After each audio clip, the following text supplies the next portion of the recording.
Hello दोस्तों, आज फिर से मैं लेकर आया हूँ एक नया टॉपिक जिसके बारे में मैं आप लोगों को पढ़ाऊँगा। वीडियो बनाने से पहले मैं आप लोगों को बता देना चाहता हूँ कि आप लोग वीडियो को स्पीड अपने अनुसार से एडजस्ट करके वीडियो को देखें।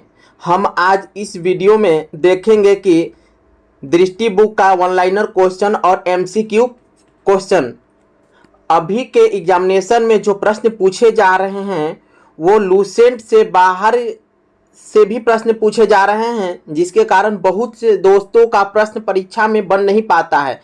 इसी को ध्यान में रखकर मैं यह वीडियो बना रहा हूँ। इसमें बहुत सारे ऐसे प्रश्न मिलेंगे जो लूसेंट से या अन्य किताबों में नहीं हैं, क्योंकि मैं सारे किताब का गहन अध्ययन किया हूँ। मैं दावा करता हूँ कि आप एक बार पूरे अच्छे से मेरे वीडियो को देखें, बहुत लाभ मिलेगा। अगर मेरे वीडियो में किसी प्रकार की सुधार की आवश्यकता हो तो आप लोग कमेंट जरूर करें, उस पर मैं कार्य करूंगा। आज के इस टॉपिक का नाम है जीव एवं उनका वर्गीकरण। जीव एवं उनका वर्गीकरण, ऑर्गेनिज्म एंड देयर क्लासिफिकेशन। इसमें हम आगे पढ़ेंगे वन लाइनर और MCQ क्वेश्चन, तो आप लोग वीडियो में बने रहें।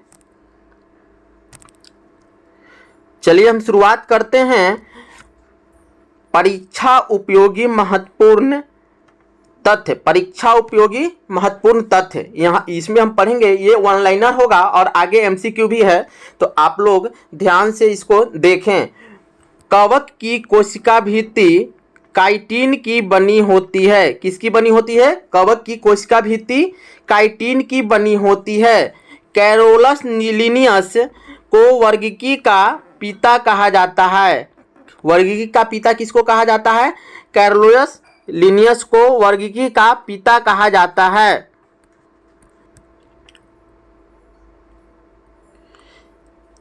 जीवाणु तथा नीलहरित शैवाल मोनेरा जगत से संबंधित हैं। जीवाणु और नीलहरित शैवाल किस जगत से संबंधित है? मोनेरा जगत से संबंधित हैं। एनिमेलिया जगत के अंतर्गत बहुकोशिकीय एवं यूकैरियोटिक जंतु आते हैं। एनिमेलिया जगत के अंतर्गत बहुकोशिकीय एवं तथा यूकैरियोटिक जंतु आते हैं। लिनियस ने जीवों के नामकरण की द्विनाम पद्धति विकसित की थी। जीवों की नामकरण की द्विनाम पद्धति किसने विकसित की थी? लिनियस ने की थी। अरस्तु को जीव विज्ञान का पिता, फादर ऑफ बायोलॉजी कहते हैं। अरस्तु को जीव विज्ञान का पिता कहा जाता है। जीवाणुभोजी जीवाणु को संक्रमित करने वाला एक विषाणु है। या देखिए, ये लूसेंट में ये क्वेश्चन नहीं है। इस कुछ क्वेश्चन ऐसे, कुछ बहुत ऐसे क्वेश्चन मिलेंगे जो लूसेंट में नहीं है, तो आप लोग ध्यान से देखें, बहुत बेनिफिट मिलेगा इसका। हरित पादप प्रथम पोषक स्तर के अंतर्गत आते हैं। हरित पादप प्रथम पोषक स्तर के अंतर्गत आते हैं। टेरिडोफाइटा वर्ग के पौधों का शरीर जड़, तना तथा पत्ती में विभाजित होता है। टेरिडोफाइटा वर्ग के पौधों का शरीर जड़, तना तथा पत्ती में विभाजित होता है। आर्थ्रोपोडा संघ जंतु जगत का सबसे बड़ा संघ है। आर्थ्रोपोडा संघ कौन सा संघ? आर्थ्रोपोडा संघ जंतु जगत का सबसे बड़ा संघ है। पेरिफेरा संघ के जीवों को सामान्यतः स्पंज के नाम से जाना जाता है। पोरिफेरा संघ के जीवों को सामान्यतः स्पंज के नाम से जाना जाता है।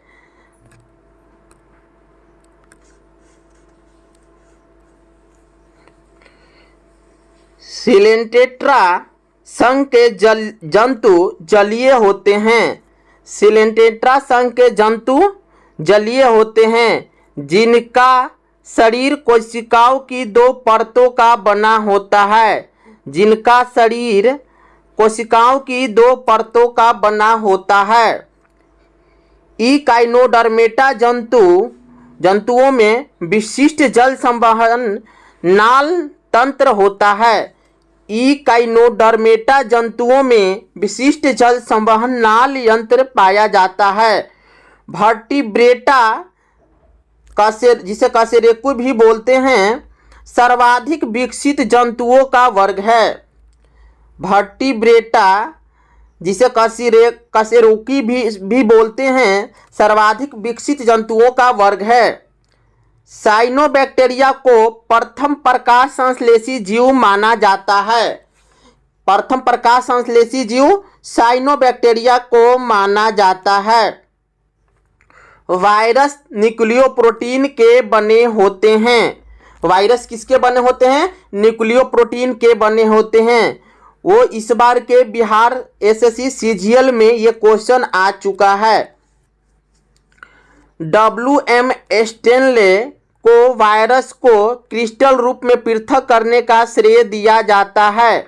WM स्टेनले को वायरस को क्रिस्टल रूप में पृथक करने का श्रेय दिया जाता है। जंतु जिनमें परस्पर जनन होता है, जातीय स्तर पर सब समान होते हैं। जंतु जिनमें परस्पर जनन होता है, जातीय स्तर पर समान होते हैं। चपटे कृमि सिलेंटेट्रा, पोरीफेरा, प्रोटोजोआ वर्ग के जंतुओं में देह गुहा नहीं पाई जाती है।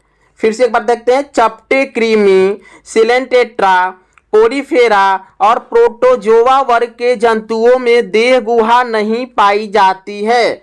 वास्तविक देह गुहा का निर्माण भ्रूणीय परिवर्धन के मीसोडर्म अवस्था में होता है। वास्तविक देह गुहा का निर्माण भ्रूणीय परिवर्धन के मीसोडर्म अवस्था में होता है। काइटिन युक्त बाह्य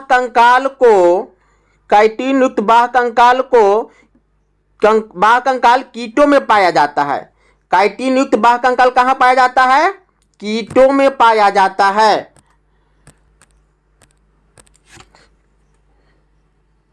हाइड्रा में बिना मस्तिष्क का तंत्रिका तंत्र होता है। हाइड्रा में बिना मस्तिष्क का तंत्रिका तंत्र पाया जाता है। क्षारीय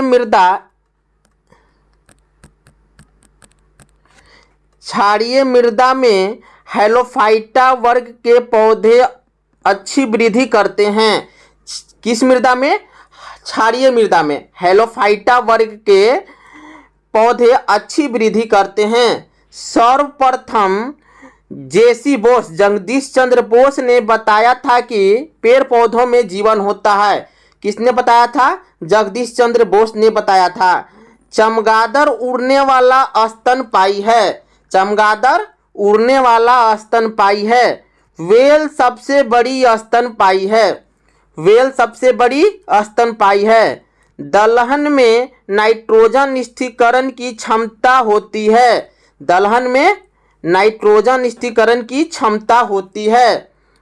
उत्सर्जित तंत्र का गुण पादपों में नहीं पाया जाता है। बहुत इंपॉर्टेंट क्वेश्चन है यह। उत्सर्जित तंत्र का गुण पादपों में नहीं पाया जाता है। हाइड्रा में रुधिर नहीं, फिर भी वह श्वसन करता है। हाइड्रा में रुधिर नहीं होता है, यानी ब्लड नहीं होता है, उसके बावजूद भी हाइड्रा श्वसन करता है। आर्थ्रोपोडा में काइटिन युक्त उपचर्म का बना बाह्य कंकाल पाया जाता है। आर्थ्रोपोडा में काइटिन युक्त उपचर्म का बना बाह्य कंकाल पाया जाता है।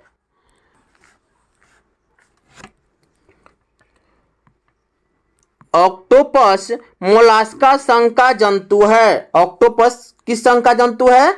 मोलास्का संघ का जंतु है। बहुत पूछा जाता है यह क्वेश्चन। एंटोनी वान ल्यूमेनहॉक को जीवाणु के खोज का श्रेय दिया जाता है।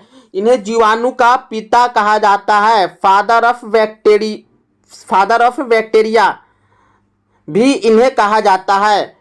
माइकोप्लाज्मा स्वयं विकास एवं प्रजनन करने में समर्थ हैं। माइकोप्लाज्मा स्वयं विकास एवं प्रजनन करने में समर्थ हैं। जीवों में अत्यधिक विविधता का कारण उत्परिवर्तन को माना जाता है। किसको माना जाता है? उत्परिवर्तन को माना जाता है। डॉल्फिन को स्तनी के रूप में वर्गीकृत किया जाता है। बहुत इंपॉर्टेंट क्वेश्चन है ये, इसको सरीसृप में नहीं स्तनी के रूप में वर्गीकृत किया जाता है।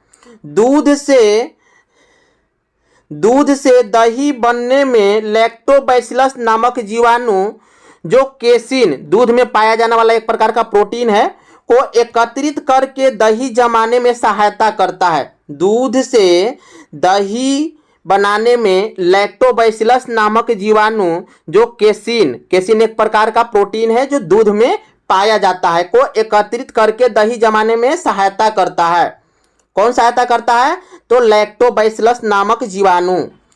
पौधों में पत्तियों के हरे रंग का प्रमुख कारण पत्तियों द्वारा हरे रंग के प्रतिबिंब का कारण होता है। पौधों में पत्तियों के हरे रंग का प्रमुख कारण पत्तियों द्वारा हरे रंग के प्रतिबिंब का एक कारण होता है।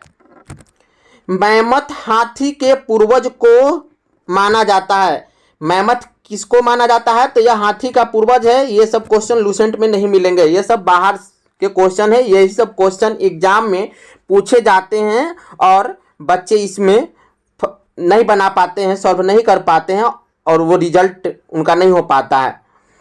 सरीसृप एवं पक्षी वर्ग के प्राणियों को बीच आर्कियोपटेरिक्स एक योजक कड़ी होती है। सरीसृप व पक्षी वर्गों के प्राणियों के बीच योजक कड़ी का काम कौन करता है? आर्कियोपटेरिक्स काम करता है। एंथोफोबिया पौधों के पुष्प में पाया जाने वाला एक प्रकार का क्या है? डर है। एंथोफोबिया पौधों के पुष्पों में पाया जाने वाला एक प्रकार का डर है। लौंग पुष्प कली से प्राप्त होता है। बहुत इंपॉर्टेंट क्वेश्चन है ये, अक्सर एग्जाम में पूछे जाते हैं कि लौंग की प्राप्ति किससे होती है? तो पुष्प कली से होती है। गाय का दूध कैरोटीन के उपस्थिति के कारण हल्के पीले रंग का होता है। गाय का दूध हल्के पीले रंग का किसकी उपस्थिति के कारण होता है? तो कैरोटीन के उपस्थिति के कारण होता है। कुनैन मलेरिया जैसी बीमारियों के लिए एक प्रमुख औषधि है। मलेरिया जैसी बीमारियों के लिए एक प्रमुख औषधि कौन है? कुनैन है, जो आवृतबीजी पादप से प्राप्त होता है। किससे प्राप्त होता है? आवृतबीजी पादप से प्राप्त होता है। मॉर्फिन अफीम का एक सत्व फल से प्राप्त होता है। मॉर्फिन जो अफीम का ही एक सत्व है जो फल से प्राप्त होता है। इसे दर्द को दूर करने के लिए प्रयोग किया जाता है। मॉर्फिन का प्रयोग किस लिए किया जाता है? दर्द को दूर करने के लिए। प्लास्टिक एक ऐसा पदार्थ है जो जीवाणुओं द्वारा नष्ट नहीं होता है। प्लास्टिक एक ऐसा पदार्थ है जो जीवाणुओं द्वारा नष्ट नहीं होता है। एम्फीबिया जल एवं स्थल दोनों पर ही रह सकने वाले जंतुओं को संदर्भित करते हैं। हम ऐसा भी कह सकते हैं कि जल और स्थल पर रहने वाले जंतुओं को क्या बोलते हैं? तो एम्फीबिया बोलते हैं। एम्फीबिया। क्वेश्चन अब बहुविकल्पीय प्रश्न एमसीक्यू क्वेश्चन को हम देखते हैं। मैं बताया था कि एमसीक्यू क्वेश्चन भी मैं कराऊंगा, तो मैं अब एमसीक्यू क्वेश्चन देखते हैं। इसमें पहला क्वेश्चन है कि जीवाणु की खोज किसने की थी? तो किसने की थी? ल्यूमोनहॉक ने की थी। ऑप्शन नंबर 4 में है। जीवाणु को खोज किसने की थी? ल्यूमोनहॉक ने की थी। अब क्वेश्चन नंबर 2 देखते हैं। सबसे छोटा जीव जो स्वयं विकास एवं प्रजनन करने में समर्थ है उसको क्या बोलते हैं? माइकोप्लाज्मा बोलते हैं। सबसे छोटा जीव जो स्वयं विकास एवं प्रजनन करने में समर्थ हैं उसे क्या बोलते हैं? माइकोप्लाज्मा बोलते हैं। अगला क्वेश्चन नंबर 3 है। जीवों में अत्यधिक विविधता का कारण क्या है? जीवों में अत्यधिक विविधता का कारण है उत्परिवर्तन। उत्परिवर्तन जीवों में अधिक विविधता का कारण है। क्वेश्चन नंबर 4 है। डॉल्फिन वर्गीकृत किए जाते हैं? अभी ऊपर में बताए थे डॉल्फिन किस में वर्गीकृत किए जाते हैं, तो स्तनी में किए जाते हैं, ना सरीसृप में, ना मत्स्य में और नहीं उभयचर में। बहुत इंपॉर्टेंट क्वेश्चन है, ऐसे ये सब क्वेश्चन पूछे जा चुके हैं, आप देख पा रहे होंगे। एम्फीबिया क्या बताता है? एम्फीबिया का मतलब अभी ऊपर में स्पष्ट किए थे, जल और स्थल दोनों पर रह सकने वाले पशुओं को हम एम्फीबिया कहते हैं। क्या कहते हैं? जल और स्थल दोनों पर रहने वाले पशुओं को एम्फीबिया कहा जाता है। क्वेश्चन नंबर 6 है, लाइकेन मिश्रित जीव है जो बने होते हैं, किसके बने होते हैं? लाइकेन एक मिश्रित जीव है, किसके बने होते हैं? तो लाइकेन कवक और शैवाल का बना होता है। कवक और शैवाल के मिश्रित रूप को क्या बोला जाता है? लाइकेन बोला जाता है। सबसे बड़ा स्तनपायी कौन सा है? सबसे बड़ा स्तनपायी कौन सा है? तो यहाँ व्हेल मछली सबसे बड़ा स्तनपायी है। अब ध्यान दीजिएगा, यहाँ अफ्रीकी हाथी नहीं मारना है। बहुत से लोग अफ्रीकी हाथी मार देते हैं, जो गलत है, ये नहीं होगा। निम्नलिखित में से कौन सी जंतु जगत का सबसे बड़ा संघ है? क्वेश्चन नंबर 8 को हम देखते हैं। निम्नलिखित में से कौन सा जंतु जगत का सबसे बड़ा संघ है? तो ये है आर्थ्रोपोडा जंतु जगत का सबसे बड़ा संघ है। चलिए आगे देखते हैं, क्वेश्चन नंबर 9 को देखते हैं। क्वेश्चन नंबर 9 में है, निम्नलिखित में से किस वर्ग के पौधे सामान्यतः शैवाल कहा जाता है? सामान्यतः शैवाल किस वर्ग के पौधों को कहा जाता है? बहुत इंपॉर्टेंट क्वेश्चन है। तो ये होगा थाइलोफाइटा। क्या आंसर होगा इसका? थैलोफाइटा। थैलोफाइटा को सामान्यतः शैवाल कहा जाता है। थैलोफाइटा वर्ग के पौधों को सामान्यतः शैवाल कहा जाता है।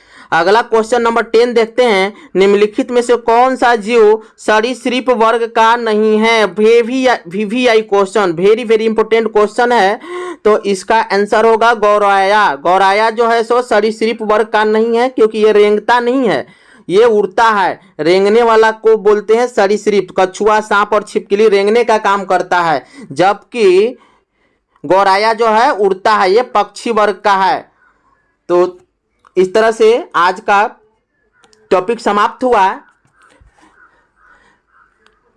थैंक्स दोस्तों। अगर मेरा वीडियो पसंद आया हो तो लाइक, शेयर और सब्सक्राइब जरूर करें, और किसी टाइप की सजेशन हो तो कमेंट बॉक्स में नीचे जरूर लिखें।